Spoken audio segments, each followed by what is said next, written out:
A. Upaya memperoleh pengakuan kemerdekaan Indonesia. Setelah proklamasi kemerdekaan pada tanggal 17 Agustus 1945, negara Indonesia telah diakui oleh beberapa negara lain seperti Lebanon, Suriah, Irak, Arab Saudi, Afghanistan, Burma, Inggris, Amerika Serikat, Yaman, dan Uni Soviet. Dengan pengakuan secara de facto atau pengakuan dari negara lain tanpa melihat perkembangan negara tersebut, apabila negara tersebut hancur, maka negara lain akan menarik pengakuannya. Namun hal tersebut seakan-akan sama sekali tidak ada pengaruhnya. Walaupun Indonesia telah mendeklarasikan kemerdekaannya, namun Belanda masih mendarat di Indonesia dengan maksud untuk kembali menjajah Indonesia.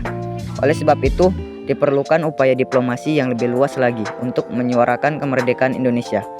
Perjalanan diplomasi Indonesia tidaklah mudah. Pada masa awal kemerdekaan Indonesia, terdapat beberapa kelompok yang menentang upaya diplomasi yang dilakukan dengan Belanda. Kelompok yang menentang ini pun bergabung dalam Persatuan Perjuangan di bawah pimpinan Tan Malaka.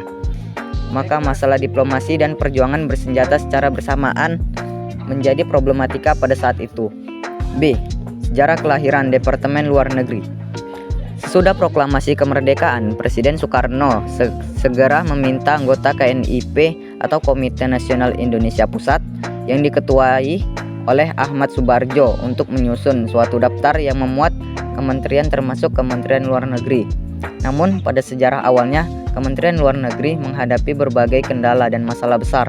Ahmad Subarjo harus mulai meletakkan landasan kegiatan Kementerian Luar Negeri mulai dari awal.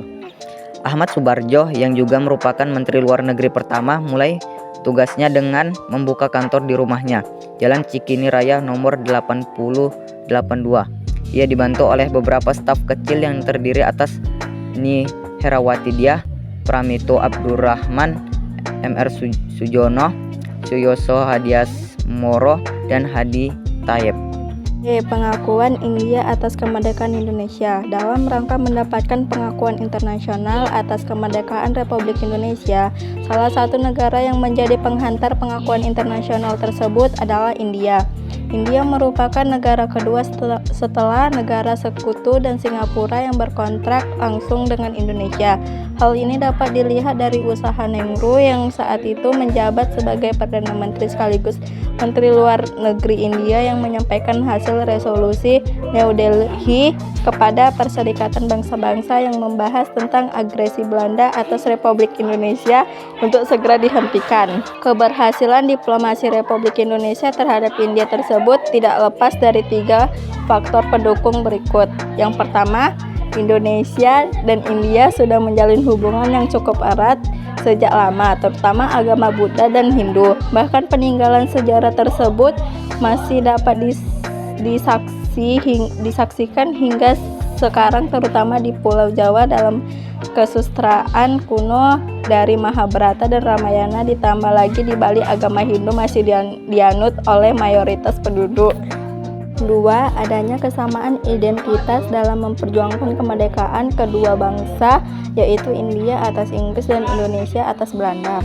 3. Adapun hubungan dekat antar dua pimpinan negara, yaitu Nehru dengan Muhammad Hatta yang terjalin sejak Februari 1927. Keduanya diketahui sama-sama menghadiri salah satu konferensi League of Oppressed Nationalities di Brussels, Belgia. Dukungan negara-negara Timur Tengah atas kemerdekaan Indonesia. 1. Dukungan Palestina. Palestina dan Mesir merupakan dua bangsa yang paling awal memberikan pengakuan terhadap negara Indonesia. Hal itu seperti tertuang dalam buku Diplomasi Revolusi Indonesia di Luar Negeri yang ditulis oleh M. Zain Hasan LC, Ketua Panitia Pusat Perkumpulan Kemerdekaan Indonesia. Sebagai pelaku sejarah, menyatakan dalam bukunya pada halaman 40, menjelaskan peran serta opini dan dukungan nyata Palestina terhadap kemerdekaan Indonesia pada saat negara-negara lain belum berani untuk memutuskan sikap.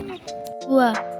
Dukungan Mesir. Setelah seruan dari Mufti Palestina untuk mendukung kemerdekaan Indonesia, maka negara yang berdaulat yang berani mengakui kedaulatan Republik Indonesia pertama kali adalah negara Mesir pada tahun 1946.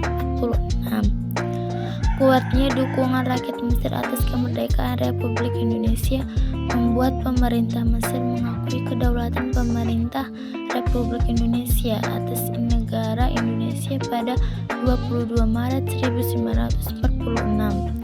Dengan begitu, Mesir tercatat sebagai negara pertama yang mengakui proklamasi kemerdekaan Indonesia. M. Zain Hasan dalam buku Diplomasi Revolusi Indonesia di Luar Negeri, Perjuangan Pemuda Mahasiswa Indonesia di Timur Tengah mencatat pengakuan Kerajaan Mesir atas kemerdekaan dan kedaulatan Republik Indonesia adalah pengakuan de facto dan de jure. Dukungan Australia atas kemerdekaan Indonesia. Terdapat dua peristiwa penting yang menunjukkan intervensi dari pihak pemerintah Australia untuk mendukung pemerintah Indonesia dalam mencegah kembalinya penjajahan Belanda. Intervensi Australia untuk mendukung pemerintah Indonesia dalam menentang Belanda yang pertama yaitu adanya pemboikotan terhadap kapal-kapal Belanda yang memuat senjata untuk dibawa ke Indonesia. Pemboikotan ini diprakarsai oleh cabang presiden dari Waterside Workers Federation. Meskipun dalam masalah pemboikotan kapal-kapal Belanda itu, pemerintah Australia berusaha memberikan kesan seakan-akan tidak memihak. Namun, pemboikotan yang berkepanjangan atas pemuatan kapal-kapal Belanda ditafsirkan di luar negeri sebagai tanda bahwa pemerintah Australia mendukung kemerdekaan Indonesia. Intervensi kedua yang dilakukan Australia dalam mendukung Indonesia melawan Belanda adalah posisi Australia yang dengan jelas mendukung Indonesia dan peran aktifnya dalam Komisi Jasa-Jasa Baik. Komisi Jasa-Jasa Baik dibentuk untuk membantu menyelesaikan pertikaian Indonesia-Belanda melalui satu komisi Dewan Keamanan Perserikatan Bangsa-Bangsa pada 25 Agustus 1947. Dengan demikian, maka Australia menjadi pendukung Republik Indonesia selama tahun 1947 sampai 1949. F. Dukungan Amerika Serikat atas kemerdekaan Indonesia. Dukungan terhadap Indonesia ini dapat dilihat ketika pada 7 Februari 1949 satu resolusi diajukan di depan Senat yang menuntut agar semua bantuan ECA atau Economic Cooperator Administration dan bantuan keuangan lain kepada Belanda dihentikan sampai Belanda mengakhiri permusuhan dengan Indonesia, menarik pasukan bersenjataannya ke belakang garis gencatan senjata Reinfeldt, membebaskan pejabat-pejabat Indonesia yang ditawan, dan membuka perundingan baru dengan Indonesia. Pemerintah Amerika Serikat berjanji akan memberikan bantuan keuangan dan ekonomi kepada Republik Indonesia sesudah penyerahan kedaulatan. G. Dukungan Uni Soviet atas kemerdekaan Indonesia. Hubungan Indonesia dengan Uni Soviet pada mulanya cukup baik. Pemerintahan Uni Soviet senantiasa mendukung posisi Indonesia sebagai pernyataan solidaritas terhadap perjuangan kemerdekaan negara terjajah dalam menentang penjajahan. Namun, hubungan ini berubah ketika Hatta menolak usul Uni Soviet untuk menerima perjanjian konsuler. Dengan persetujuan PM Amir Syarifuddin dan yang beraliran kiri. Perubahan itu makin bertambah setelah Kabinet Hatta menumpas pemberontak PKI di Madiun yang dinilai Uni Soviet sebagai kaki tangan kekuatan imperialis Amerika Serikat. Akibatnya, Uni Soviet memveto resolusi DKPBB untuk memberikan selamat atas berakhirnya konferensi meja bundar dan mencapai perjanjian menyeluruh mengenai penyerahan kedaulatan. Uni Soviet tidak secara cepat mengakui kemerdekaan Republik Indonesia Serikat. Pemerintah Uni Soviet memerlukan waktu sebulan lamanya sebelum kemudian memberikan pengakuannya. Yang bersama itu, pemerintah Uni Soviet menyatakan pembukaan hubungan diplomatik baru dengan Indonesia.